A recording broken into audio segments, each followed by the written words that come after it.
worn witness wear or understand phrases like traveling mercies and sword drill.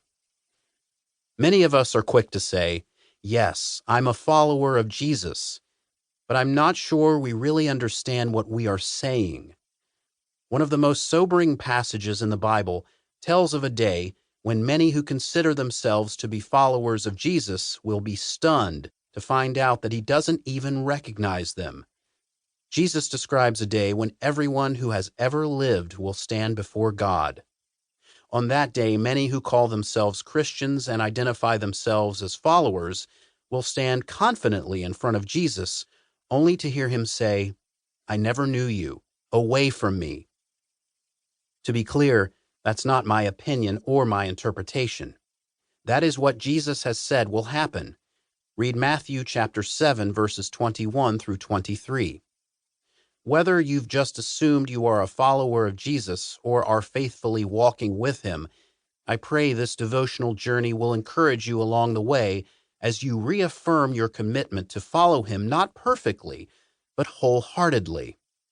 And remember, we are invited to follow by the grace of God, and it is his grace that will give us the power we need along the way. Following today. Recall that time you first decided to follow Jesus. Where were you? What prompted you to respond? What, if anything, changed about you in those first days and weeks? In your journal or notebook, write down your answers to these questions. Are you a follower of Jesus? Are you currently living out that decision? Day 2. Jesus is not a T-ball coach. Enter through the narrow gate, for wide is the gate, and broad is the road that leads to destruction, and many enter through it.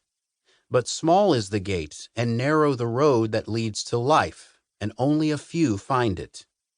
Matthew chapter 7, verses 13 and 14. Early on in my preaching and teaching, I tried to talk people into following Jesus by portraying discipleship as appealing, comfortable, and convenient. My intentions were good, but my interpretation was bad. One of the reasons I wrote the book, Not a Fan, was to consider how Jesus defined what it means to follow him, to be more than just a fan of his. It's also why I keep looking for new ways to encourage people to seek Jesus daily, instead of waiting for someone, even a pastor like me, to spoon-feed them. Most of our praying should involve sitting at Jesus' feet and listening to his strong words with a humble heart and open eyes. I really hope that when you picked up this book, you weren't looking for a book about Jesus, the T-ball coach, who will pat you on the head at the end of each game and tell you not to forget your free snow cone before you go home. When Jesus described the life of a follower, he described a risky adventure down a narrow and difficult path that only a relatively few will take. The Jesus I know and preach about is unsettling. He is countercultural in an uncool way. And he loves you so much that he tells you the truth even when it is hard to hear.